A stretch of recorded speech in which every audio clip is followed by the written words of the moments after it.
ආයුබෝවන්. අපි අද නිපුණතා අංක 2 උපේකකය 5 අපිට කලින් මිල ඉල්ලුම් නම්‍යතාවය ගැන කතා කළේ. අද හරස් මිල ඉල්ලුම් නම්‍යතාව. විශේෂණයක් තියෙනවා. හරස් මිල ඉල්ලුම් නම්‍යතාව. කලින් මිල ඉල්ලුම් නම්‍යතාව ඉල්ලුම් නීතියත් සම්බන්ධ කරගෙනයි කතා කරේ.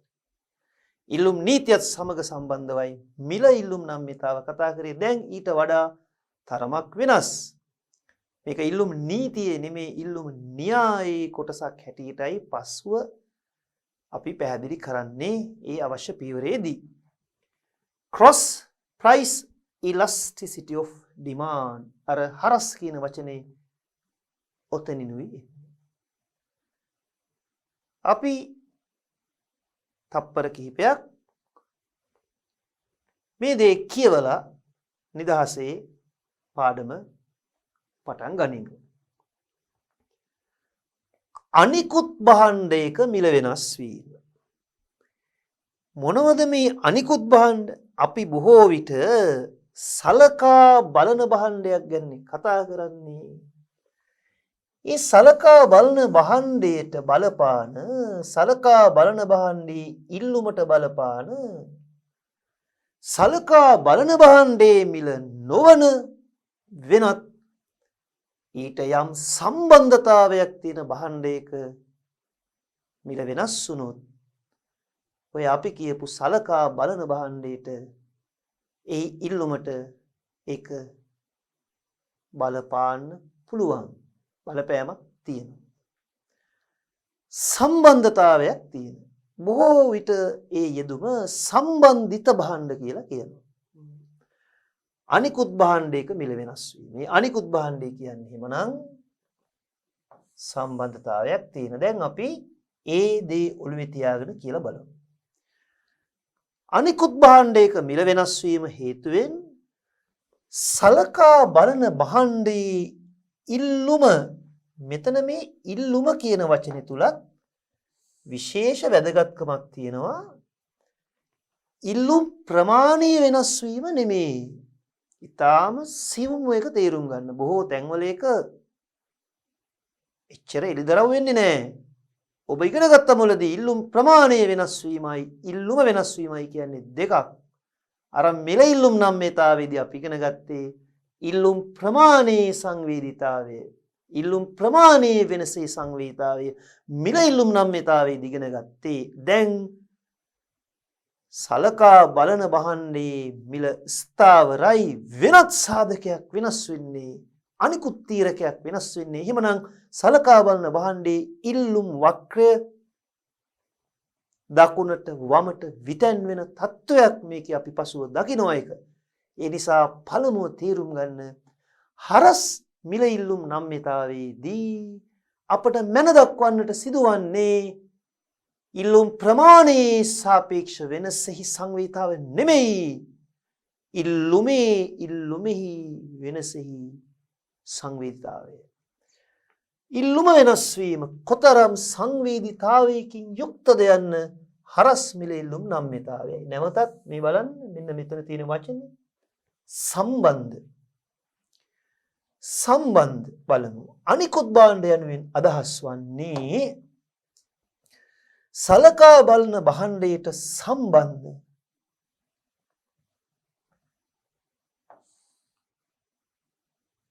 ආදේශක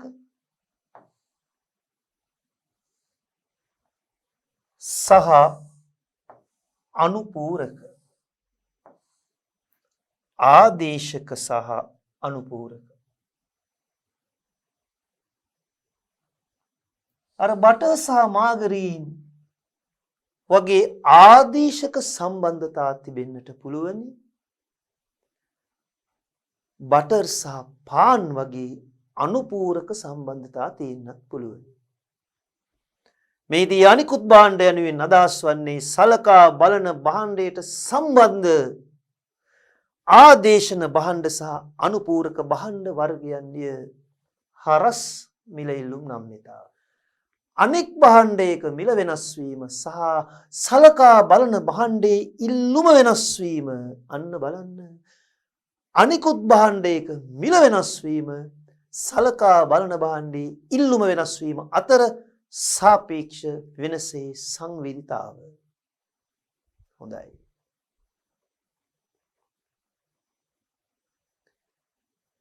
බලන්න මේ දැක්වෙන භාණ්ඩ අතර තියෙන සම්බන්ධතා ඔබට තරමක් පොඩි ප්‍රහේලිකාවක් තියෙන්නේ හඳුන ගන්න උත්සාහ කරන්න. මෙතන පින්තූර තුනක් තිබෙනවා. එකකට එකක් එකිනෙක ආදේශක භාණ්ඩ වර්ග දෙකකුත් තියෙනවා. තව දෙකම එකට එකවර පරිහරණය කරන අනුපූරක භාණ්ඩ දෙවර්ගයකුත් තියෙනවා. ඇත්තටම මෙතන වර්ග හතරක් තියෙනවා. හිමීට බැලුවොත් පේනවා. බලමු. තේ සහ කෝපි මේ දෙපැත්තේ තියෙනවා. බලන්න. තේ සහ කෝපි එකකට එකක් ආදේශක. කෝපි වල මිල වෙනස් වීම තේ වල ඉල්ලුමට බලපාන හැටිත් තේ වල මිල වෙනස් වීම කෝපි වලට ඉල්ලුමට බලපාන හැටිත් ඉල්ලුම් තීරක යටතේ මුලදී අපි ඊට ඉහත ඒකකයේ උප ඒකකයේදී සාකච්ඡා කරලා ඉන්නේ. ආය මතක් කරමු. මෙතන තියෙන ඔබට පෙනෙනවා පාන් පෙත්තක් සහ බටර් ස්වල්පයක්. හොඳ ස්වල්පය. බටර් සමග පාන් අන්න එකකට එකක් එකිනෙක බද්ධ ප්‍රතිබද්ධ කම්ප්ලිමන්ට් අනුපූරක ප්‍රතිබද්ධ. කෝපි සහ තේ එකකට එකක් එකිනෙක සබ්ස්ටිටියුෂන් ආදේශක. එතන තියෙන එකකට එකක් දෙකම එකවර පරිහරණය නෙමේ එකක් වෙනුවට එකක්. හරි. ඔබට හුරු පුරු උදාහරණමයි ගත්තේ.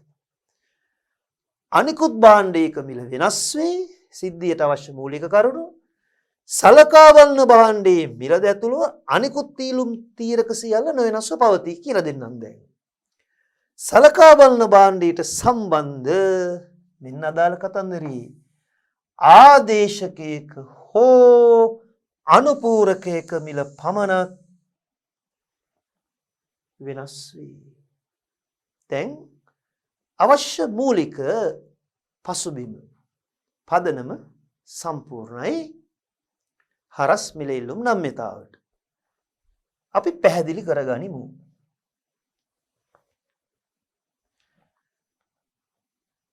මේ දකින්නේ ඉල්ලුම් ශ්‍රිතය, ඉල්ලුම් සමීකරණය.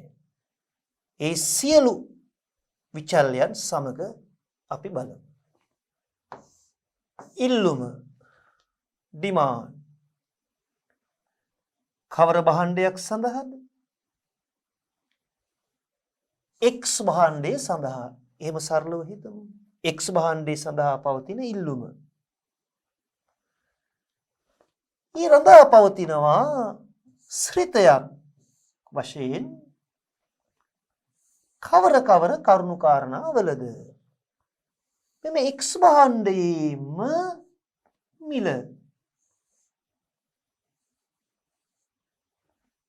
Demand X භාණ්ඩයේ ඉල්ලුම. අර ශ්‍රීතිය සම්බන්ධතාවය මේ පැත්තෙන් කියනවා හරි X භාණ්ඩයේ මිල. ඊ විතරක්ද නැහැ. අපි ඉල්ලුම් ශ්‍රිතේ දැක්කා, අපි ඉල්ලුම් ශ්‍රිතේ කතා කරා, අපි ඉල්ලුම් ශ්‍රිතේ ඒ ගැන හොඳින් අවබෝධ කරගත්තා. තවත් කරුණු කාරණා රාශියක් තියෙනවා මේ ඉල්ලුම් ශ්‍රිතේ. මා ඔබට කීවේ පෙරහැරක් යනවා කියලායි. X භාණ්ඩයේ නොවන වෙනත් මං X ඍණ එක වගේ සංකේතකින් පෙන්වන්නේ X භාණ්ඩයේ නොවන වෙනත් භාණ්ඩයක මිලත් බලපානවා X භාණ්ඩයේ ඉල්ලුමට.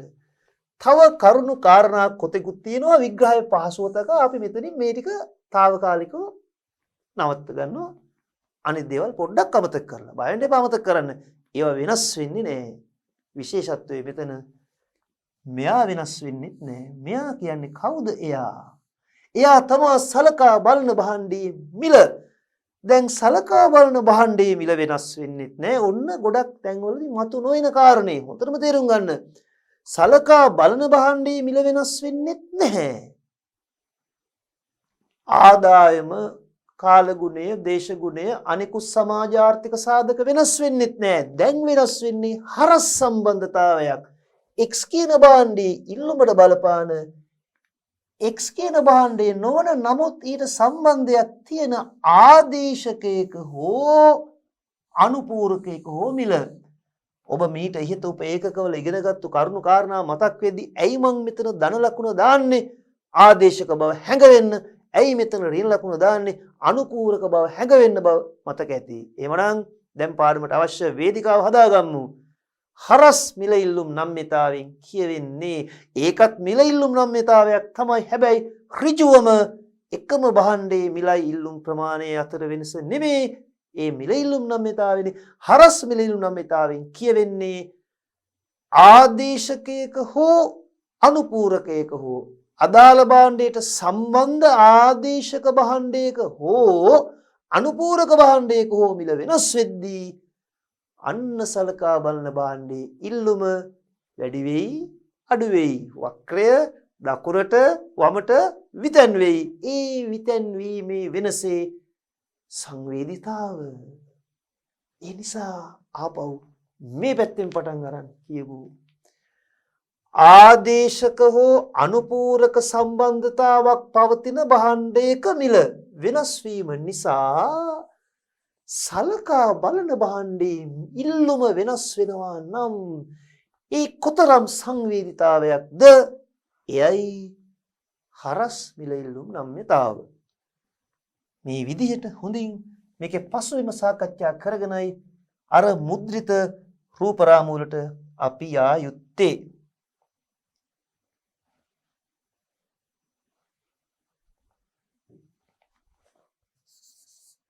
හරස් ඔහේ කියන්න පුළුවන් බොහෝ දෙනෙක් කියනවා වගේ හරස් නම්‍යතාව කියලා. හැබැයි ඔබ එහෙම කීවත් වැරද්දක් නැහැ. ඒ වුණාට හරියටම ආරම්භක අවස්ථාවේ නිවැරදිම වචන යොදන්න. වෙන කොහෙවත් වෙන මුකුත්ම හරස් නම්‍යතාව එන්නේ නැති නිසා මෙතන හරස් නම්‍යතාව කිව්වහම හරස් මිල ඉල්ලුම් නම්‍යතාව තමයි. මම මෙතනදී මේ කිටියෙන් ලියන්නේ මට ඉඩකඩ පිරිමහ ගන්න අවශ්‍ය නිසායි. ඔබ හුරු වෙන්න හරස් මිල ඉල්ලුම් නම්‍යතාව කියලාම කියන්න. හරස් නම්‍යතාව කිව්වත් හරි තමයි. ඒකත් අදහස එනවා. පසුව යදෝ මෙහෙම දැන් අපි ආධුනිකයෝ තවම අපිට තාම එහෙම අවසර නැහැ. ඒ වගේ කෙටි යෙදුම් යොදන්න සම්පූර්ණ විස්තරේ ඔබ යොදන්නට ඕන. ඊට හරස් නම්‍යතාවෙන් කියවෙන්නේ මෙන්න මේ වගේ සම්බන්ධතාවයක්. අර සම්බන්ධතාවයක් පවතින අනිකුත් භාණ්ඩයක මිල වෙනස් වෙනවා. අනිකුත් සම්බන්ධිත භාණ්ඩයක්. අනිකුත් සම්බන්ධතාවයක් තියෙන ඒ සම්බන්ධතාවය තමයි ආදේශන අනුපූරක. අනිකුත් සම්බන්ධිත භාණ්ඩයක මෙහෙම ලියන ඉස්සලා බලාගෙන ඉන්නකෝ. මීට වඩා බොහොම දර්ශනීය විදිහට මුද්‍රිත විදිහට මේක පෙන්නනවා. මට ඉස්සලා අවශ්‍ය නෙමෙයි මේක බොහොම ප්‍රායෝගිකව පැහැදිලිව ඔබට පාසලේ පන්ති කාමරයේ කියලා දෙනවා වගේම මේක කියලා දෙන්නයි. අනිකුත් සම්බන්ධිත භාණ්ඩයක මිල වෙනස් වෙනවා. ඒ මිල වෙනස් වීමේ 100 ගණන ප්‍රතිශතය අනුව ඊට සම්බන්ධතාවයේ තියෙන සලකා බලන භාණ්ඩේ ඉල්ලුම වෙනස් වෙනවා. මම කොහේ හරි ඉඳ තියෙන තැනක ලියන්නම්. ඔයා කලබල වෙන්නම බලාගෙන ඉන්න. සලකා බලන භාණ්ඩේ හොඳට මතක තියාගන්න. දැන් ගන්න ඉල්ලුම් ප්‍රමාණය නෙමේ ඉල්ලුම වෙනස් වෙනවා. ඒ වෙනස් වීමේ ප්‍රතිශතය මෙතන මිල වෙනස් වීම ප්‍රතිශතය, අතන ඉල්ලුම වෙනස් වීම ප්‍රතිශතය. දැන් මූලික අදහස හරි. එහෙමනම් මේ පහළ ඉරට යටින් හරය හැටියට ගන්නේ එක භාණ්ඩයක්. ලවය ඉරට උඩින් ලවය හැටියට ගන්නේ තව භාණ්ඩයක්. එහෙනම් ඒක නිසාම තමයි මේ cross price elasticity. cross price elasticity of demand. හරස් මිල ඉල්ලුම් නම්‍යතාව කියන්නේ ඍජුවම එමම භාණ්ඩයේ මිල ඉල්ලුම් ප්‍රමාණයයි නෙමෙයිනේ. ඒක ඉවරයිනේ මිල ඉල්ලුම් නම්‍යතාවේදී. දැන් මේ තියෙන්නේ හරස් මිල ඉල්ලුම් නම්‍යතාව. හොඳයි. අපි අපේ සුපුරුදු රූප රාමු වෙතට.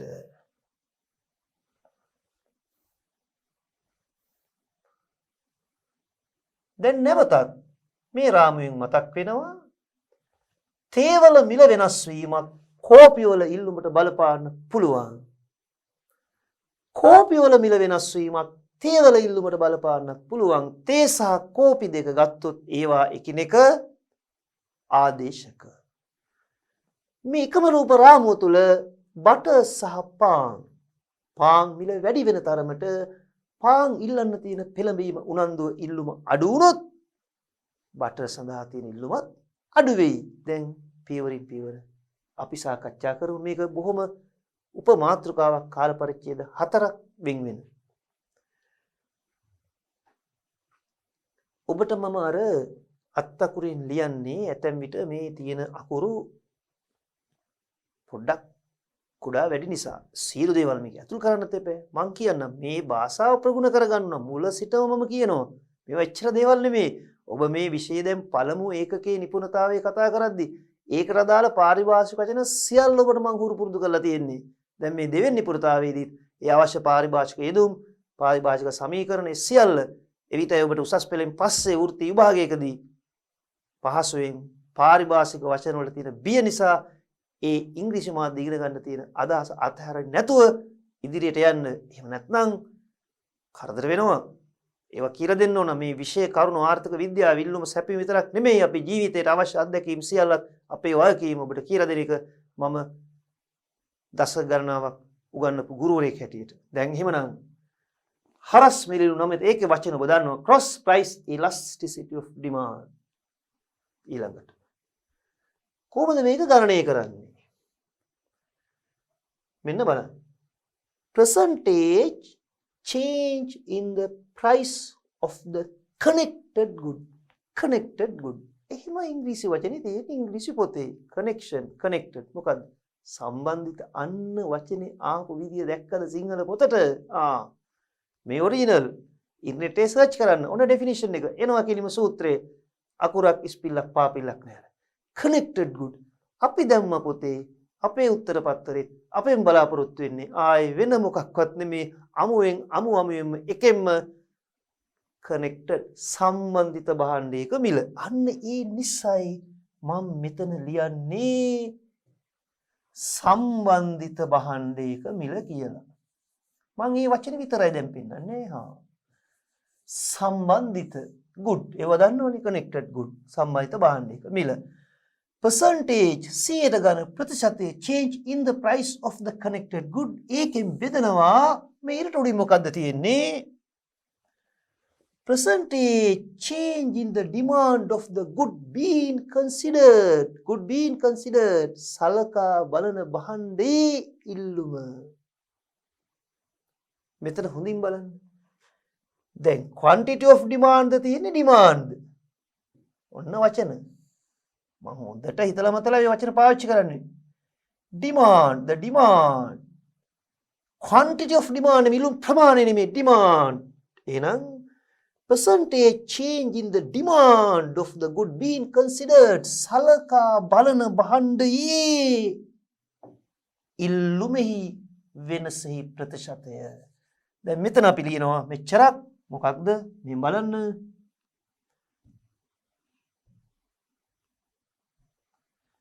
සලකා බලන භාණ්ඩය. මම ඒ වචනේ විතරයි මෙතන ලියන්නේ. දැන් ඔබට විස්තරාත්මකව දීලා තියෙනවානේ සිංහලෙනුත් මේ සූත්‍රය පෙන්නනවා පහලින්. වෙනම ඊළඟ රාමුවේ. නමුත් මේවා තේරුම් ගන්න CED cross elasticity of demand. connected සම්බන්ධිත භාණ්ඩයේ මිල වෙනස් වීමේ ප්‍රතිශතය percentage. considered සලකා බලන භාණ්ඩයේ ඉල්ලුමේ වෙනසේ ප්‍රතිශතය. දැන් හොඳයි ඉංග්ලිෂ් ඔක්කොම තියෙනවා. හොඳයි අපි පියවරට යමු. හොඳින් බලන්න.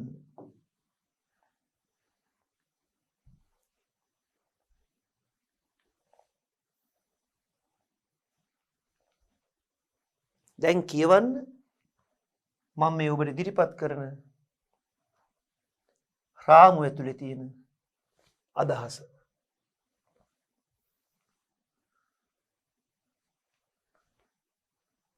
තනියම හිමින් සීරුවේ කියවන. considered සලකා බලන භාණ්ඩයේ ඉල්ලුමේ සාපේක්ෂ වෙනස. බෙදීම ඒකයි මං අර ඉර ගැහුවේ. සම්බන්ධිත connected සම්බන්ධිත භාණ්ඩයේ මිලෙහි සාපේක්ෂ වෙනස. බලන්න හොඳින්. බැලුව නේද හොඳින්? අන්න අර වචන යොදන හැටි හොඳින් නිරීක්ෂණය කරන එකෙන්ම ඉවර වෙන්න ඉගෙන ගන්න පළවෙනි පියවරේ මායේ මෙව පාඩම් කර කර ඉන්න දේවල් නෙමෙයි. මෙව ඇඟේ තියෙන දේවල්. ඒ සිංහලෙන් පෙන්නලා තියෙන ප්‍රකාශය තමයි මේ සරල සංකේත වලට පෙන්නලා තියෙන්නේ. මම සලකා බලන භාණ්ඩය y කියලා අරගෙන තියෙනවා. සම්බන්ධිත භාණ්ඩය x කියලා අරගෙන තියෙනවා. ඉස්සලා මේ සූත්‍රයේදී බලුවාම හුරු පුරුද්දක් දැනෙනවා ඇති. මිල ඉල්ලුම් නම්‍යතාවේදී ඩෙල්ටා q බෙදීම ඩෙල්ටා p වැඩි කරා p බෙදීම q. ඒ විදියම තමයි මෙතනත් අපි මේ මූලාශ්‍රය අරන් තියෙන්නේ.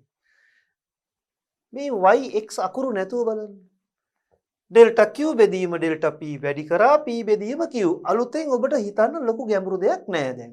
නම්‍යතාවය හොයන විදිහේ වෙනසක් වෙන්නේ නෑ. ආදේශ කරන සංඛ්‍යා යොදාගන්නේ කවර භාණ්ඩ සම්බන්ධයෙන්ද කියන තැනයි ප්‍රශ්නේ තියෙන්නේ. මිල ඉල්ලුම් නම්‍යතාවයේදී එහෙම යෙදුවේ නැත්තේ මිල වෙනස් වෙන භාණ්ඩෙමයි ඉල්ලුම් ප්‍රමාණය වෙනස් වුනේ. considered good, considered price, considered goods quantity demand. දැන් එහෙම නෙමෙයි. connected good, considered good. භාණ්ඩ දෙකයි.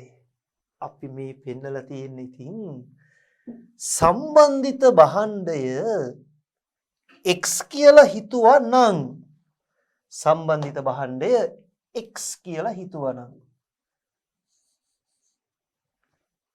සලකා බලන භාණ්ඩය y කියලා හිතුවා නම් මෙතනම ලියන්න. ඔන්න ඕකයි මෙතන තියෙන සූත්‍රයේ ආදේශනේ. cross elasticity of demand. ඉල්ලුමේ වෙනස y බෙදනවා. මිලේ වෙනස x වැඩි කරනවා.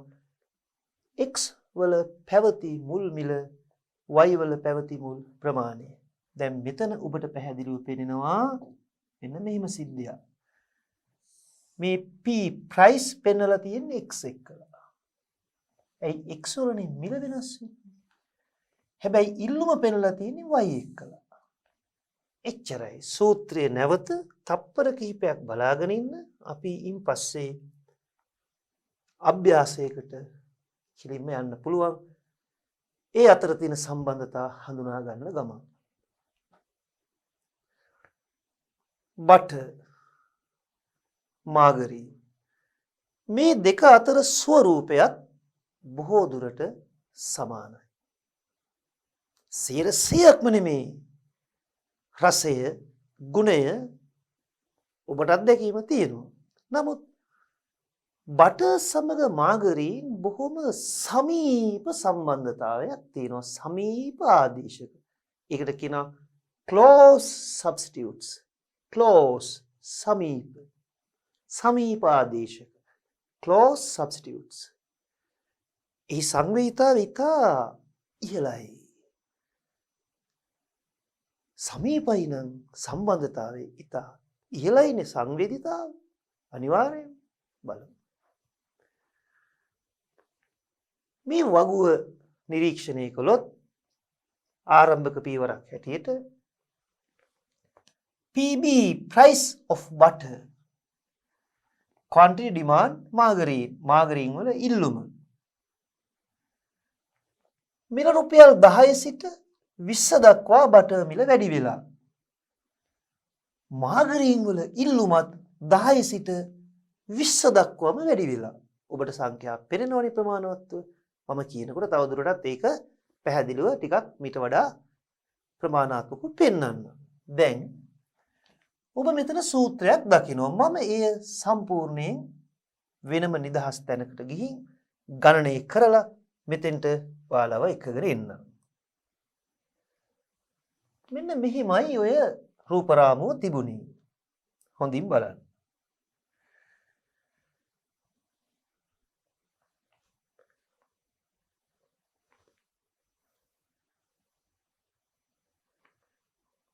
මේ රූපරාමුවේ තිබිච්චි සංඛ්‍යා දත්ත අපි මෙතන ලකුණු කරමු.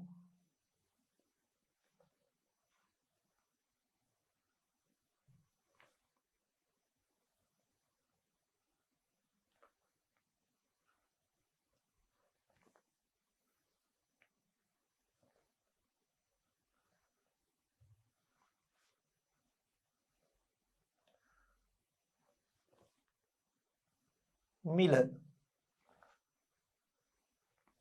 ඉල්ලුම කොහොම ලියමු වඩා හොඳයි.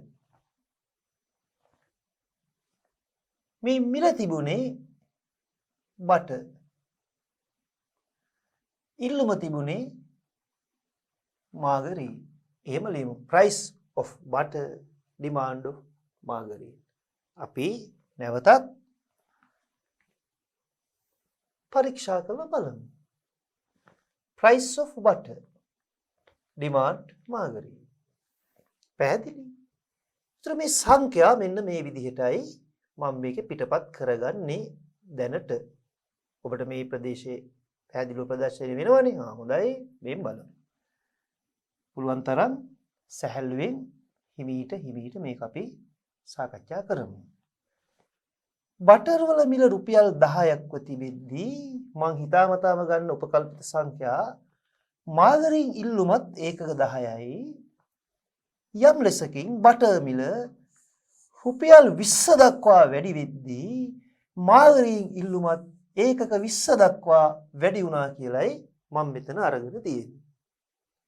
ඒ සංඛ්‍යා අතර තියෙන විශාලත්වය සමානත්වතාවය දැන් මොකුත් හිතන්න එපා. මේ මිල වෙනස් වීමයි ඉල්ලුම වෙනස් වීමයි අතර දිශානතිය ගමන් කරන දිශාව හොඳින් නිරීක්ෂණය කරන්න. අපි මෙහිම බැලුවොත් මෙන්න බලන්න. බටර් මිල 10 සිට 20 දක්වා වැඩි වෙලා. බටර් මිල 10 සිට 20 දක්වා වැඩි වෙද්දි මම මේ පහලින් පෙන්නන්නම්. ඒ ඊතලේ ඒකෙන් සංකේතය පෙන්නනවනේ ඕ. බටර් මිල වැඩි වෙද්දී මාගරීන් ඉල්ලුමත් මොකද වෙන්නේ? වැඩි වෙනවා. දැන් ගාන ගණනය කරන්න ඉස්සලා මෙතන තියෙන සම්බන්ධතාවයේ ස්වභාවය හඳුන ගන්න. මිල වැඩි වී ඉල්ලුමද වැඩි වේ. හැබැයි භාණ්ඩ වර්ග දෙකක්.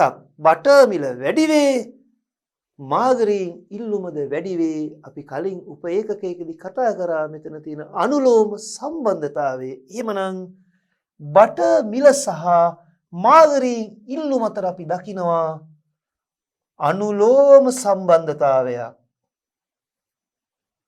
වැඩි වෙද්දි වැඩි වුණා අනුලෝම එක එක උඩර වැටි දානවා. මම මේක මතක තියාගන්න. දැන් ධන සම්බන්ධතාවයක් තියෙනවා.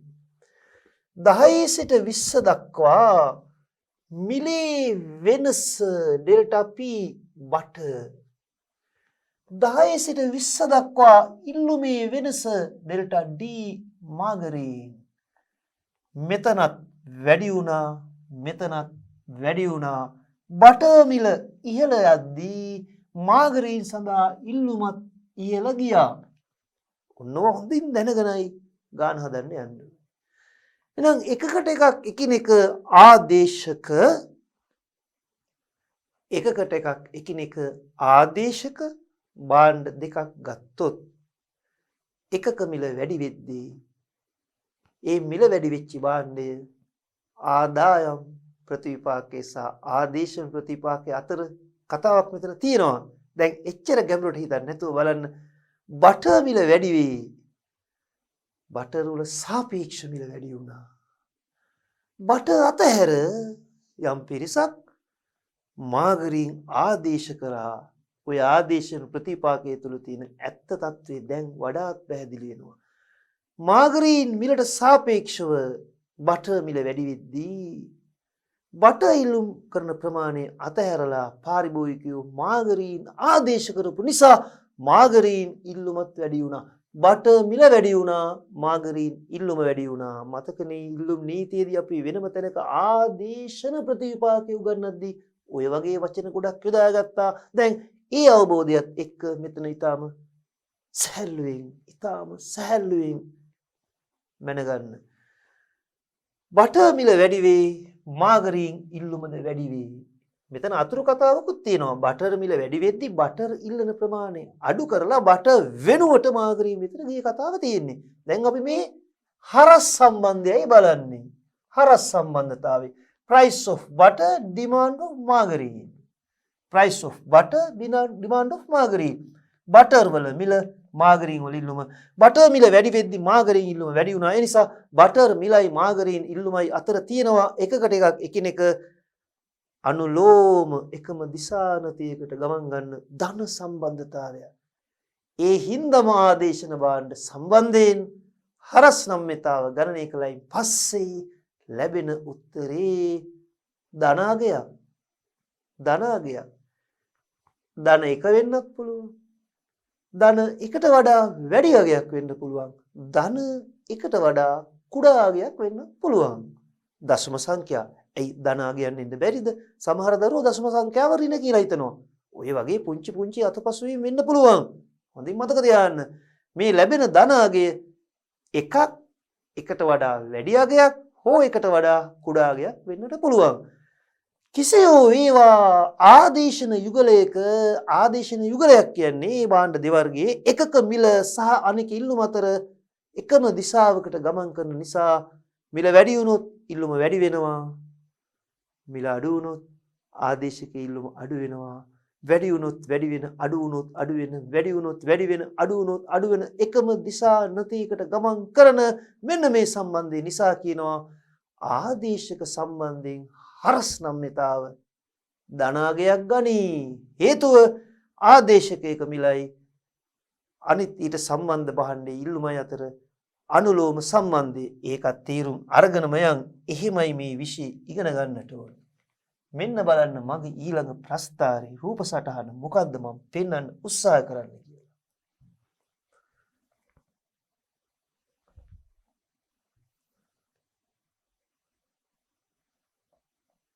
මේ ලියන දේ හොඳින් බලන්න.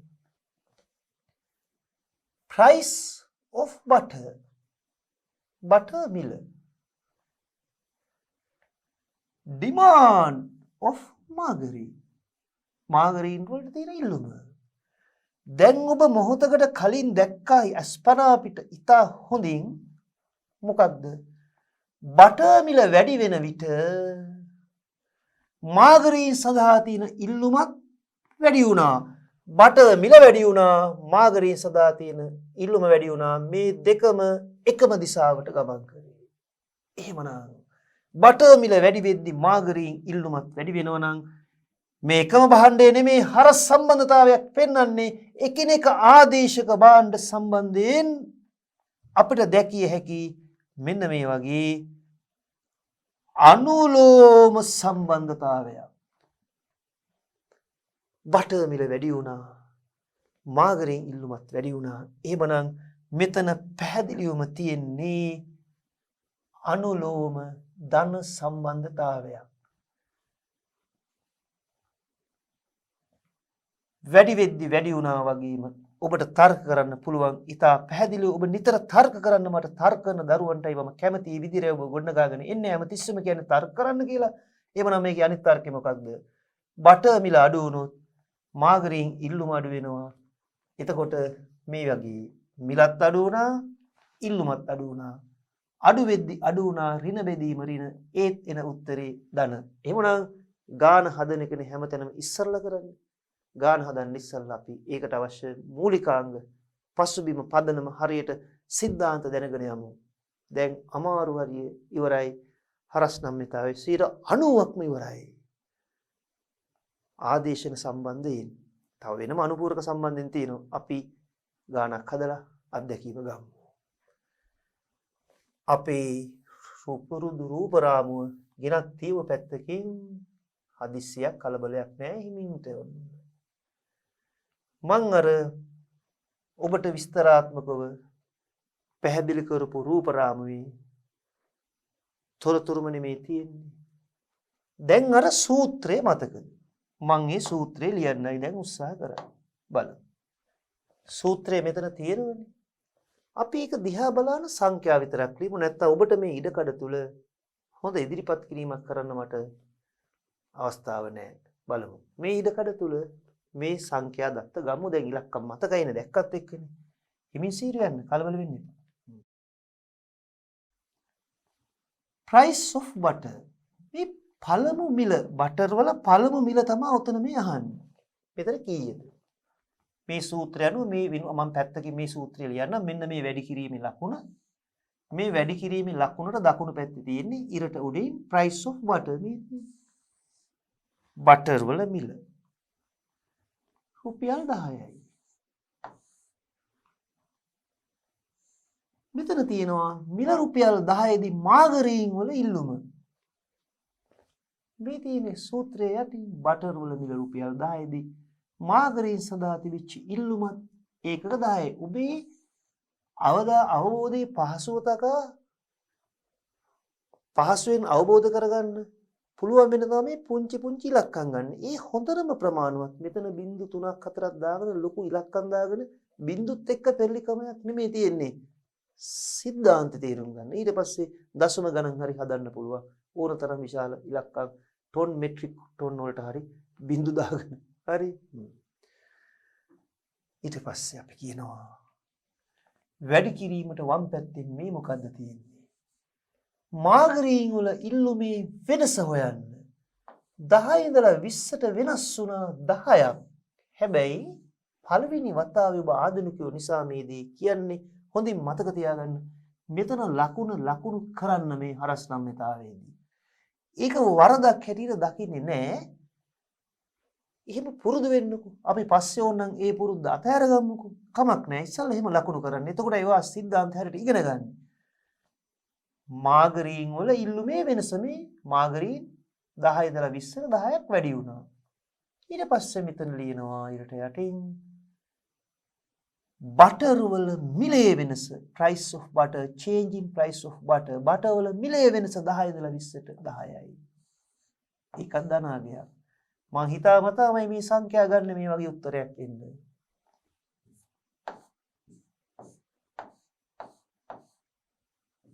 මේක ධනාගයක්. දැන් මෙන්න මෙහෙම ලියන එක හුරතල් වැඩක් නෙමෙයි.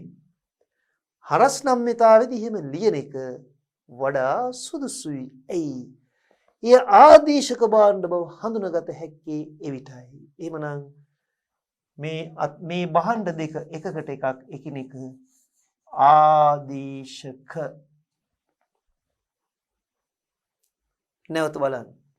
බටර් මාගරීන් බටර් මිල වැඩි වෙන්න පාරිභෝගිකයෝ බටර් වල සාපේක්ෂ මිල වැඩි වෙද්දී ඒ අතහැර මාගරීන් වෙතට නැඹුරුලා එන්න ඒ සිද්ධියයි මේ හරස් නම්‍යතාවය මෙතන කරේ.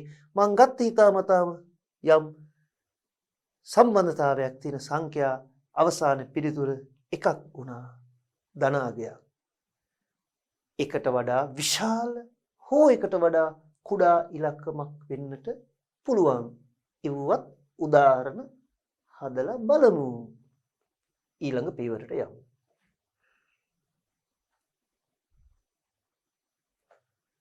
මා කියපු සියලු දේ මෙතන වඩාත් විධිමත්ව නැවතත් ඔන්න ලියලා දීලා තියෙනවා. ආදේශක භාණ්ඩ සම්බන්ධයෙන් හරස් මිල ඉල්ලුම් නම්‍යතා සංගුණකය ධනාගයකි. එකිනෙක ආදේශක භාණ්ඩ යුගලයක් සම්බන්ධයෙන් එකිනෙක ආදේශක භාණ්ඩ යුගලයක් දෙකක් සම්බන්ධයෙන් එකක මිල සහ අනෙකෙහි ඉල්ලුම එකක මිල සහ අනෙකෙහි ඉල්ලුම මම අවධාරණය මේක කියනවා. එකක මිල සහ අනෙකෙහි ඉල්ලුම අතර පවතින්නේ අනුලෝම සම්බන්ධයකි. බටර් මිල වැඩි වෙන විට ඔන්න උදාහරණේ මොකද්ද? බටර් මිල වැඩි වෙන විට මාගරීන් ඉල්ලුම වැඩි වේ. දැන් ඔබේ තර්කේ අනිත් පැත්තට ගන්න පුළුවන් ඔබට. මේ තර්කේ අනිත් පැත්තට ගත්තොත් බටර් මිල අඩු වන විට මාගරීන් ඉල්ලුමද අඩු වේ. ඇයි? මිල අඩු වෙච්ච බටර් වලට මාගරීන් පරිභෝජනය කරපු පිරිස ඇදිලා එද්දී මාගරීන් වල ඉල්ලුම අඩු වෙනවා. අඩු වෙද්දී අඩු වෙන අගේ ගත්තොත් අර සංඛ්‍යා එන්නේ ඍණ ඉලක්කමක් බෙදන්න ඍණ ඉලක්කමකින් ඍණ සංඛ්‍යාවක් ඍණ සංඛ්‍යාවකින් බෙදුවම එන උත්තරේ ධන කියලා මං අමුතුවෙන් කියලා ඔයාලා අව탁සීරු කරන්න ඕනේ. ගණන් හොඳට පාස්. ගණිතය හොඳයි. දැන් බලමු කියපු විස්තරේමයි පැහැදිලි වුණේ. අර මං කලින් ඇඳපු දේ දැන් අපි සම්පූර්ණ කරගමු. මොකද්ද මේකේ අදහස? පණිවිඩය. මෙන්න බලන්න දරුවනේ. price butter demand මාගරින් බටර් මිල වැඩි වෙලා පේන්නේ මාගරින් ඉල්ලුමත් වැඩි වෙලා මේ ඉහළට මේක සම්ප්‍රදායික ඉල්ලුම් වක්‍රයක් නෙමෙයි. සම්ප්‍රදායිකව අපි ඉල්ලුම් වක්‍රය පෙන්වන්නේ එම භාණ්ඩයේ මිලයි එම භාණ්ඩයේ ප්‍රමාණය අතර මෙතන තියෙන හරස් සම්බන්ධතාවය. අර සංකල්පයේ තියෙන දිශානතිය පැහැදිලි වෙන්නයි මේ රූපරාමුව දුන්නේ. දැන් අපි අලුත් පියවරක් ඉදිරියට.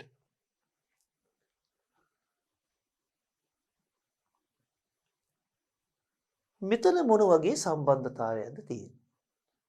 ඔබ කලින් දැක්කට වඩා වෙනස් කතන්දරයක් පටන් ගන්නයි හදන්නේ. Cross elasticity of demand. Sugar and tea. සීනි සහ tea. මෙතන තියෙන්නේ සීනි වෙනුවට තේ බොනවද, තේ වෙනුවට සීනි බොනවද, සීනි දාගෙන තේ බොනවද? අන්න මේ තේ එකට සීනි දාගෙන අපි බොනවා නම් මේ දෙක එකකට එකක් එකිනෙක ප්‍රතිබද්ධ අනුපූරක භාණ්ඩ. අනුපූරක භාණ්ඩ සඳහා තියෙන්නේ ආදේශක භාණ්ඩ සඳහා තිබිච්ච తත්වය නෙමෙයි. ඊට හාත්පසින් වෙනස්, ඉඳුරාව වෙනස්, ප්‍රතිවිරුද්ධ. ඇයි? අපි මෙතනින් කොයි භාණ්ඩෙ මිල වුණත් ඉස්සර කරගන්න පුළුවන්. අපි හිතමු තේ මිල වැඩි වෙනවා. එහෙම හිතමු. තේ මිල වැඩි වෙන්න තේ පරිභෝජනය අඩු කරොත් ඒ සිද්ධිය ගැන විතරයි හිතන්නේ. තේ මිල වැඩි වෙනවා, තේ මිල වැඩි වෙද්දි තේ වෙනුවට කෝපි බොනවා කියලා දැන් හිතන්න එපා. දැන් ඒක නෙමෙයි මේ කියන්න යන්නේ. එහෙම සිද්ධියක් තියෙනවා තමයි. දැන් මේ හරස් නම් මෙතා හරි ආර්ථ විද්‍යාව එක සිද්ධාන්ත කතා කරද්දී පළමුව ස්වායත්ත විචලනය වෙනස් වෙනකොට අපි හිතනවා අනිකුත් සියලු දේ ස්ථාවරයි. එහෙමනම් තේවල මිල වැඩි වේ. තේ බොන්න විදියක් නැහැ. දැන් කොහොමද තේ බොන්නේ? තේ බොන එක නතර කරමු කියලා තේවල සාපේක්ෂ මිල වැඩිවීම නිසා මිල ප්‍රතිවිපාකයක කොටසක් ඔය. තේ සඳහා තියෙන ඉල්ලුම් ප්‍රමාණය අඩු වුණොත් සීනි සඳහා ඉල්ලුම ඉබේම අඩු වෙනවා. දැන් සිද්ධිය තේ මිල වැඩි වේ. තේ වලට තියෙන ඉල්ලුම් ප්‍රමාණය අඩු වෙච්ච නිසා සීනි වලට තියෙන ඉල්ලුම අඩු වේ. සිද්ධි තුනෙන් මුල සහ අග වක්‍ර හරස් සම්බන්ධතාවය ගන්න. මම සිද්ධි තුනක් කියනවා. තේවල මිල වැඩි වේ. තේ සඳහා තියෙන ඉල්ලුම් ප්‍රමාණය අඩු වේ. අඩු තේ ප්‍රමාණයක් සඳහා දැන් අඩුවෙන් සීනි. තේවල මිල ඉහළ නැග්ගා. තේවල තියෙන ඉල්ලුම් ප්‍රමාණය පහළ බැස්සා. තේවල ඉල්ලුම් ප්‍රමාණය අඩු වෙද්දී අඩු තේ අඩු සීනි. තේ ඉල්ලන ප්‍රමාණය අඩු නම් සීනි වල ඉල්ලුම නිතරම අඩු වෙනවා. එහෙමනම් දැන් මුලයි අගයි 1යි 3යි සිද්ධි බලන්න. තේවල මිල වැඩි වේ, සීනි වල ඉල්ලුම අඩු වේ. ප්‍රතිලෝම සම්බන්ධය, ප්‍රතිවිරුද්ධ සම්බන්ධය. දැන් බලන්න. ඔබට මේ සංඛ්‍යා දත්ත දෙකේ ඒ බව පෙන්වනවා. අපි ඒකත් අර කලින් වගේම මේ විදිහට ගනිමු. ඔය තියෙන සංඛ්‍යා දෙකම. price of tea, තේවල මිල, quantity demand of S sugar ඉල්ලුම. ඒකට සාධාරණ පැහැදිලි කිරීමක් අවශ්‍යයිනේ. බලමු.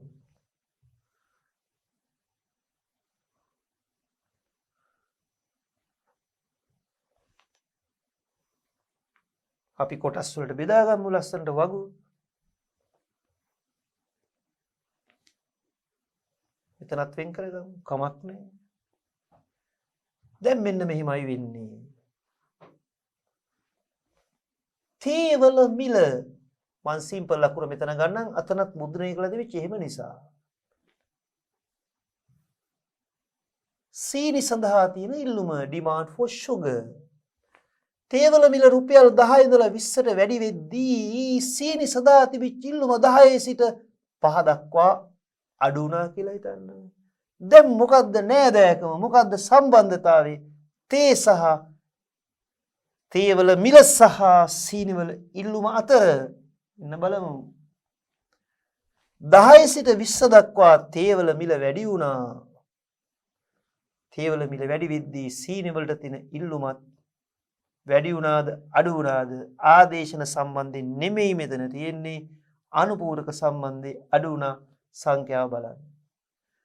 තේවල මිල 10 සිට 20 දක්වා ඉහළ යද්දී සීනි වල ඉල්ලුම 10 සිට 5 දක්වා අඩු වුණා. එවනම් මිලේ වෙනස තේවල 10 ඉඳලා 20 දක්වා වැඩිවීමක්, ඉල්ලුමේ වෙනස සීනි වල 10 සිට 5 දක්වා අඩුවීමක්. දැන් මේ දෙක අතර තියෙන්නේ තේවල මිල වැඩි වේ. ඒ පැත්ත ගමු. තේවල මිල වැඩි වේ. සීනි වලට තියෙන ඉල්ලුම අඩු වේ. වැඩි වේ අඩු වේ එකකට එකක් එකිනෙක ප්‍රතිලෝම සම්බන්ධයක්. මෙතන ධන අගයක් එන්නේ. ඉතින් මේ ධන අගය සහ ඍණ අගය අතර සම්බන්ධය බැලුවොත් ඍණ අගයක් ධන අගයකින් බෙදුවම එන ඍණ සංගුණකය ගැනයි මේ කියන්න හදන්නේ. මෙතන මේ කටු සටහන් මේ කුරුටු ගානුව වගේද? ඔන්න හොඳ ෆිනිෂ් එකක් තියෙනවා අපේ රූපරාම වල. ඒ ටික බලමු දැන්.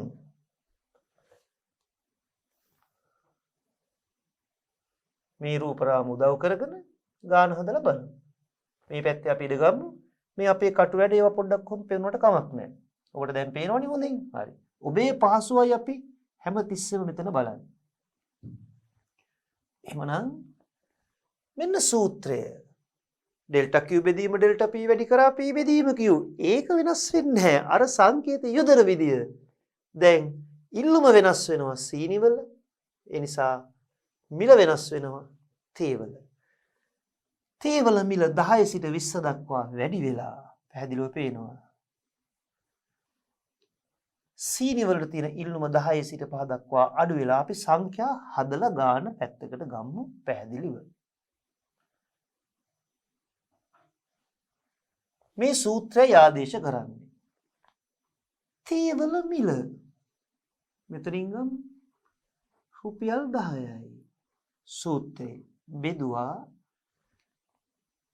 සීනි සඳහා තියෙන ඉල්ලුම 10යි. දැන් පරිස්සමින් බලන්න.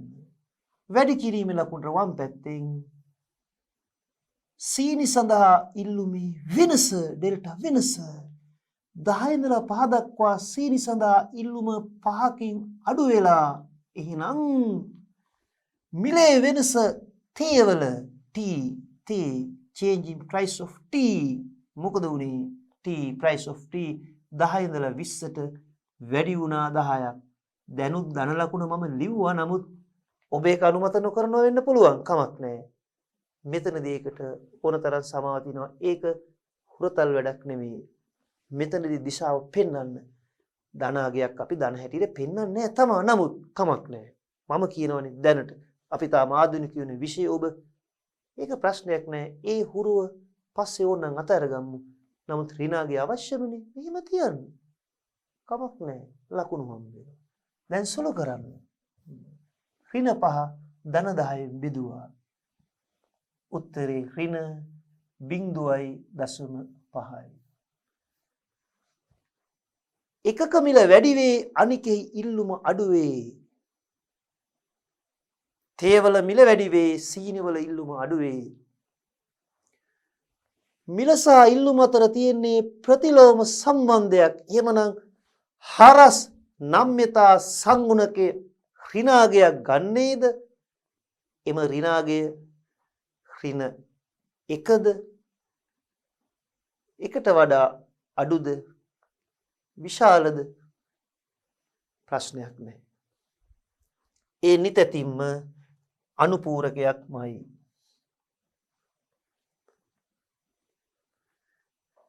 ඒ සම්බන්ධයෙන් මේ පෙන්වන්නේ තේවල මිල සීනි සඳහා තිබිච්ච ඉල්ලුම තේ මිල වැඩි වුණා.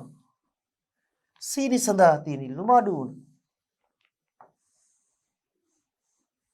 ප්‍රතිලෝම සම්බන්ධය.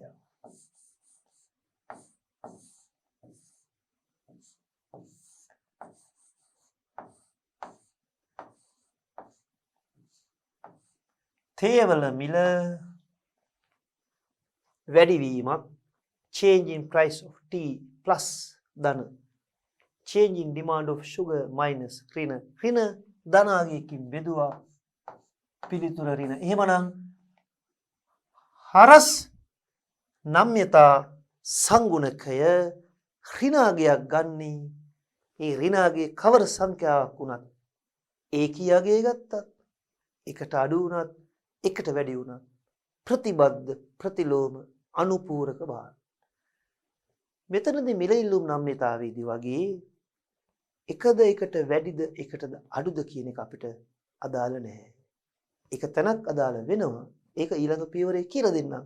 පළමුව හඳුනගන්න ධනාගයක් ගන්නේ නම් ආදේශක ඍණාගයක් ගන්නේ නම් අනුපූරක. දැන් වහන්න පුළුවන් ප්‍රශ්නයක්. ඔබේ මමත් අහන්නයි ප්‍රශ්නේ. බිඳුව වුණොත් මොකක්ද වෙන්නේ? කිසිදු සම්බන්ධයක් නැහැ. ආදේශක සම්බන්ධයක්වත් නැති. අනුපූරක සම්බන්ධයකුත් නැති. එකිනෙක ස්වාධීන භාණ්ඩ තමයි හරස් නම්‍යතාව බිඳුව වෙන්නේ. අපි ඉගෙන ගන්න කාලේ අපිට උගන්වපු එක් ගුරුවරයෙක් ඕකට උදාහරණයක් දුන්නා. මෙන්න මෙහෙම මට අදටත් මතකයි. පුන්නක් වල මිල සහ කලිසම් වලට තියෙන ඉල්ලුම. දැන් කලිසම් කියන්නේ දෙගොල්ලොම කලිසම් අඳිනවා. හරි. මම ඒක සංශෝධනය කරලා කියන්න. පුන්නක් වලට තියෙන මිල පුන්නක්කු තියෙන්නේ සත්වාහාරයක් නේ. පුන්නක්කු කියන්නේ පුන්නක් වල තියෙන මිල වෙනස් වෙද්දී සත්වාහාර වලට තියෙන මිල වෙනස් වෙද්දී ඩෙනිම් ජීන්ස් වල තියෙන ඉල්ලුමට කිසිම අදාළත්වයක් නැහැනේ. ඩෙනිම් ජීන්ස් අඳින්නේ අර පුන්නක්කු කන අය නෙමෙයිනේ. ටිකක් උදාහරණයක්. දරුණුද මන්ද? නෑ. තේරුම් ගන්න. බටර් සහ මාගරීන් ආදේශක. තේ සහ සීනි අනුපූරක. සත්වාහාර සහ ඇඳුම් පැළඳුම් එකකට එකක් ස්වාධීනයි. එහෙම භාණ්ඩ සඳහා හරස් නම්‍යතාව ගණනය කරන්නේ නැහැ. ගණනය කරන්න අවශ්‍ය නැහැ. ගණනය කළ විටක අගේ ශුන්‍යයක් වුණොත් ඔබ පැහැදිලිව මතක තියාගන්න ඒ එකකට එකක් එකිනෙක ආදේශකද නොවන එකකට එකක් එකිනෙක ප්‍රතිබද්ධ අනුපූරකද නොවන එකකට එකක් එකිනෙක කිසිදු සම්බන්ධතාවයක් නැති ස්වාධීන භාණ්ඩ නම් හරස් නම්‍යතාව ශුන්‍යයි. ඉවරයි සිද්ධාන්ත. බලමු මේ උනාට ඉදිරියේදී අපිට මොනවා හරි තව නැගහෙයිද කියලා මොන ගැහෙයි. ඔය තියෙන විස්තරේ ඔන්න විස්තරේ හොඳින් බලමු මේ විස්තරේ මොකක්ද කියලා තියෙන්නේ. අනුපූරක භාණ්ඩ සම්බන්ධයෙන් හරස් මිල්ලම් ඉල්ලුම් නම්‍යතා සංගුණකය ඍණාගයකි. එකිනෙක අනුපූරක භාණ්ඩ යුගලයක් සම්බන්ධයෙන් එකක මිල වැඩි වන විට අනෙකෙහි ඉල්ලුම් ප්‍රමාණය අඩු වේ. උදාහරණය තේ මිල වැඩි වන විට සීනි සඳහා ඉල්ලුම අඩු වීම. තේ මිල වැඩි වේ සීනි සඳහා තියෙන ඉල්ලුම අඩු වේ. මේකේ ප්‍රතිවිරුද්ධ පැත්ත ඔබ බැලුවොත් තේ මිල අඩු වුණොත් සීනි සඳහා තියෙන ඉල්ලුම වැඩි වේ. අපි ප්‍රතිවිරුද්ධ පැත්ත බලමු මෙන්න මේ විදිහට. හරි. තේ වල මිල අඩු වුණොත් සීනි වල තියෙන ඉල්ලුම වැඩි වෙනවා. මේ වර්ණත් එක්ක සංශෝධනය කරලා බලන්න. වැඩි වුණොත් අඩු වෙනවා අඩු වුණොත් වැඩි වෙනවා. එකකට එකක් එකිනෙක ප්‍රතිබද්ධ ප්‍රතිවිරුද්ධ ප්‍රතිලෝම සම්බන්ධයක් නම් හරස් නම්‍යතා සංගුණකය ඍණාගයක් ගන්නේ. හරස් නම්‍යතා සංගුණකේ ඍණාගයක් ගන්නේ නම් ඒ එකකට එකක් එකිනෙක අනුපූරක භාණ්ඩ. ඒ ගැන පුංචි සාරාංශයක් හඳුනගන්න.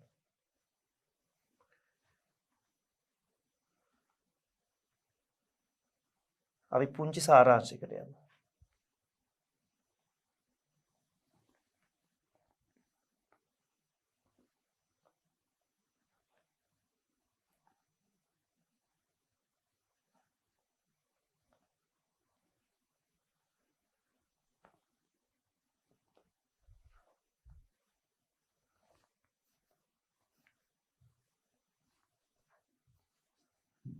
කෙටියෙන් ලියුව හරස් නම්‍යතාව, හරස් ඉල්ලුම් නම්‍යතාව, හරස් මිල ඉල්ලුම් නම්‍යතාව තමයි.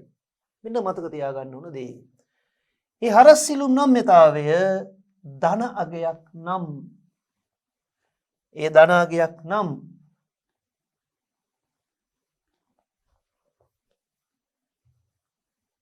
කවර භාණ්ඩද එකකට එකක් එකිනෙක ආදේශක.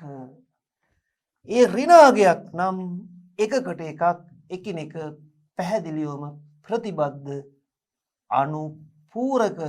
යම් ලෙසකින් ධන හෝ ඍණ කියලා අපිට ප්‍රකාශ කරන්න බැරි බිඳුවක් ආවොත් හරස් නම්‍යතාව ශුන්‍ය වුණොත් ඒ කිසිවක් එකකට එකක් එකිනෙක ආදේශකත් නෙමේ, එකිනෙක අනුපූරකත් නෙමේ. ඒ සියල්ල එකිනෙක ස්වාධීන භාණ්ඩ.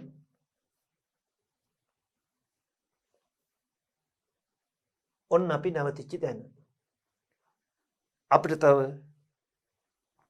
බොහොම සුළු වෙලාවයි මේ ගත වෙන්නේ ඊළඟ පියවරට. පුංචි ඒකකයක් නේ. ඒ සඳහා වෙනම වෙනක් වෙන් කරලා තිනවා කාල පරිච්ඡේද 4ක්. නමුත් මම ඔබට පාසලේ කාල පරිච්ඡේද 2ක තරම් කාල සීමාව තුළ සම්පූර්ණ පාඩම කියලා දුන්නා. මොකද රහස? ඔබ සටහනක් ලියාගන්නේ නේ. ඒ කාලේ ඉතුරුයිනේ. ඒ කාලේ තමයි ඉතුරු කරලා ප්‍රශ්න උත්තර සාකච්ඡා කරන අන්තිමට යොදා ගන්න. ඔබට මතකයි නිපුණතා අංකික අවසානයේ අපි 1-10 කියලා අවුරුදු 5ක ප්‍රශ්න සාකච්ඡා කරා. සම්පූර්ණයෙන් ව්‍යුහගත සහ බහුවර්ණ. මෙතනින් ඉතුරු වෙන කාලය ඔබට බෝනස් එකක්. ඔබට හම්බෙන බෝනස් එකක්. මේ ඉතුරු වෙන කාලේ සම්පූර්ණයෙන් අපි ප්‍රශ්න පත්‍ර සාකච්ඡා කරන්න උත්තරෙත් එක්ක වෙලාව වෙන් කරනවා. දැන් මොකක්ද මේ හරස් නම්‍යතා ගණනය කිරීමේ වැදගත්කම කියලා අපි බලමු. මේකේ යම් වැදගත්කමක් තිබෙනවා. ඒක මම කියලා දෙන්නම් දැන් මෙන්න මේ විදිහට. හරස් නම්‍යතාව ගණනය කරපුවම අපිට පුළුවන් භාණ්ඩ වර්ග අතර තියෙන සම්බන්ධතාවය හඳුනගන්න. එකක් තමයි ඒ භාණ්ඩ එකකට එකක් එකිනෙක ආදේශකද කියලා හඳුනගන්න පුළුවන්. එහෙම නැත්නම් එකිනෙක අනුපූරකද කියලා හඳුනගන්න පුළුවන්.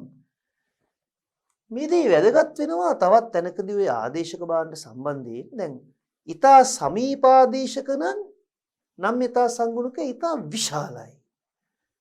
close substitutes. සමහරක් ඒවා තියෙනවා දුරස්ථ ආදේශක. ඒකට කියනවා remote substitute. ඒතර නම්‍යතා සංගුණකේ තරම කුඩා වෙනවා. අපි ඒක සාකච්ඡා කරනවා කොහොමටත් වෙනම පියවරක ඉදිරියේ. ඉතින් මේ කතා කරපු කොටස් ටික නැවත අපි මතක් කෙරුවොත් බලමු. අපි මෙන්න මේ රූප රාමයෙන් අතර උනේ අවසානයේ. ඔන්න ඔතෙන්ටත් ආවා. ඊට ඉස්සෙල්ලා අපි රූප සටහනක් දැක්කා ආදේශක සම්බන්ධයෙන්. මේ බලන්න මේ රූප සටහන් දෙක අතර පොඩ්ඩක් එහෙට මෙහෙට යන්න. ආදේශක සඳහා එකක මිලත් අනිකේ ඉල්ලුමත් අතර අනුලෝම සම්බන්ධයක්. ඒ නිසා ආදේශක සම්බන්ධයෙන් හරස් නම්‍යතාව ගණනය කළ විට ලැබෙන්නේ ධන අගයක්. පිළිතුර ඒ ධන අගය විශාල වෙන තරමට, මේ අගේ විශාල වෙන තරමට ඒක සමීප ආදේශක කියලා කියනවා, අර බටර් මාගරීන් වගේ. නමුත් මේ ධන අගේ කුඩා වෙන තරමට එය දුරස්ථ ආදේශක කියලායි කියන්නේ. අපි ඒකට උදාහරණයක් යොදා ගනිමු. අනුපූරක සම්බන්ධයෙන් තියෙන මෙන්න මේ වගේ සිද්ධියක්. මිල වැඩි වෙනවා, ඉල්ලුම අඩු වෙනවා. එකක මිල වැඩි වෙද්දී අනෙක ඉල්ලුම අඩු වෙනවා. ප්‍රතිලෝම සම්බන්ධයක්. දැන් අපි තව තප්පර කිහිපයයි මේ කොටස ඉවර වෙන්නේ. ආදේශක සඳහා නම්‍යතා සංගුණකයේ ධන, අනුපූරක සඳහා නම්‍යතා සංගුණකයේ ඍණ. ඔබ මොහොතක් කල්පනා කරා, මම ඔබට ඉඩ දුන්නා. ධනාගයක් ගද්දී ධනාගයේ විශාල වෙන තරමට ඒවා එකකට එකක් එකිනෙක සමීපාදේශක. හැබැයි සංගුණකයේ කුඩා වෙනවා නම් සංවේතාවය අඩුයි, දුරස්ථාදේශක. අපි අභ්‍යාස කරද්දී තව තවත් උදාහරණ යොදාගෙන ඔබ එවන ප්‍රශ්නත් සාකච්ඡා කරමු. විභාගයේ ප්‍රශ්න සාකච්ඡා කරමු. ඉන්න තියෙන අනාගත ප්‍රශ්න සාකච්ඡා කරමු. වර්තමාන ප්‍රශ්න සාකච්ඡා කරමු. ප්‍රශ්නයක් නොවෙන්නෝ මේ ඔක්කොම උත්තර දෙමු. දැන් අවසාන රූප රාමුව අපි ඊළඟට හරස් නම්‍යතාවේ වැදගත්කම තරමක් බලමු. මේක ප්‍රායෝගිකව වැදගත් වෙන්නේ කොහොමද? සිද්ධාන්තම සංකල්පයක් වගේ දැක්කට මේ ප්‍රායෝගික වැදගත්කමක් තිබෙනවා. අපි මේ කරුණු පහක් පෙළගස්සලා තිනවා. එකිනෙක හිමින් සීරුවේ බලමු මොනවද මෙතනින් කියන්නේ කියලා අපිට. භාණ්ඩ අතර පවත්නා සම්බන්ධතාවයේ ස්වභාවය අවබෝධ කරගත හැකි. ආදේශකද එහෙම නැත්නම් අනුපූරකද කියන එක. ධනාගයක් නම් ආදේශක, ඍණාගයක් නම් අනුපූරක. ඒ ධනාගය ඊටා විශාල නම් ඊටා සමීප, ආදේශක කුඩයි නම් දුරස්ත. ව්‍යාපාරික තීරණ ගැනීමේදී ප්‍රයෝජනවත් වීම. ව්‍යාපාරිකයන්ට තීරණ ගද්දී දැන් Taman විකුණන භාණ්ඩයට ආදේශක තවත් කොතෙකුත් තියෙනවා නම් මිල වැඩි කරොත් Tamanගේ භාණ්ඩය අතහැර අනිකුත් ආදේශක වලට යන්න පුළුවන් කියන පණිවිඩය දෙනවා. ඒක පොඩ්ඩක් හිතලා බලලා තමයි මිල වැඩි කරනවද නැද්ද කියලා තීරණය කරන්නේ. බටර් මිල වැඩි කරද්දි කල්පනා කරලා බලන්න ඕන ළඟපාත මාගරීන් තියනවද විකුණන්න. එහෙමනම් බටර් මිල වැඩි කරොත් ළඟපාත තියෙන මාගරීන් වෙතට ඇදිලා යයි පාරිභෝගිකයා කියලා සැකයක් ආවොත් බටර් මිල වැඩි කරන්න ඉස්සෙල්ලා දෙපාරක් හිතන්න පුළුවන්. ඒ වගේම තමයි තේවල මිල වැඩි වෙද්දී සීනි වල ඉල්ලුමට මොකද වෙන්නේ කියන එක සීනි ව්‍යාපාරිකයෝ එතකොට පොඩ්ඩක් දැන සිටින්නට ඕනේ. ඒ වගේ දේවල් අපිට සාමාන්‍ය ප්‍රායෝගිකව කොතිකුත් උදාහරණ ගන්න පුළුවන්. ප්‍රශ්න වශයෙන් සාකච්ඡා කරන තුරු අපි කෙටියෙන් ඊළඟ කොටස බලමු. ව්‍යාපාර අතර තරංකාරීත්වය අවබෝධ කරගත හැකි. අර නම්‍යතාව වැඩි වෙන තරමට, හරස් නම්‍යතාව වැඩි වෙන තරමට, ධනාගයේ විශාල වන තරමට, සමීප ආදේශක වැඩි වෙන තරමට තරංගයේ තියුණුයි. තරංගයේ අඩුයි නම්‍යතා සංගුණකයේ සංවේතාවේ කුඩා නම්. රජයේ භාණ්ඩ සේවා මත බදු පනවද්දී සහනාධාර පිරිනමද්දී රජයට වැදගත් මේක පොඩි පණිවිඩයක් ගන්න. යම් භාණ්ඩයකට බදු පනවද්දී ඒ භාණ්ඩේ මිල වැඩි වෙනවා. බද්ද නිසා ඒ භාණ්ඩේ මිල වැඩි වුණාම එම භාණ්ඩයට සම්බන්ධ අනෙකුත් භාණ්ඩ වලට මේක බලපායිද? එහෙම බලපෑවොත් ජනතාවගේ ජීවන තත්ත්වයට ඒක කොයි විදිහට පසුව බලපායිද කියන එක ටිකක් දුරදක්නා නුවණින් විමසිලිමත් වෙලයි රජය ඒ භාණ්ඩ වලට බදු පනවන්නේ. එතනදිත් ඒක අතිශයින් වැදගත්. ඊළඟට භාණ්ඩ සේවා සම්බන්ධයෙන් ඉල්ලුම වෙනස් වන ආකාරයෙන් පුරෝකතනේ ෆෝකාස්ටිං අනාගතයේ වෙන දේ කියන්න පුළුවන්. ඒ කොහොමද? සරල උදාහරණයක් ගන්න. එකකින් මතක තියාගන්න. බටර් මිල වැඩි වුණොත් බටර් වල ඉල්ලුමට මොකක් වෙනවද? මාගරීන් වල ඉල්ලුමට මොකක් වෙනවද කියන එක තේරුම් ගන්න මහ ලොකු අමාරුවක් නැහැනේ. හරි. එහෙමනම් අපි මේකකේ සම්පූර්ණ ඊටාම සාධාරණ කාල පරිච්ඡේදයක් වෙන් කළා. ප්‍රමාණවත් කාලයක් වෙන් වුණා. ඔබට ඒ ගැන ඊටාම පැහැදිලි විභාග ප්‍රශ්නේදී සාකච්ඡා කරනවා. එහෙමනම් අපි ඊළඟට මුණ ගැහෙනවා ආදායම් ඉල්ලුම් නම්‍යතාවයෙන් ඊළඟ උපේකකයේ. එතෙක් ඔබට ජය.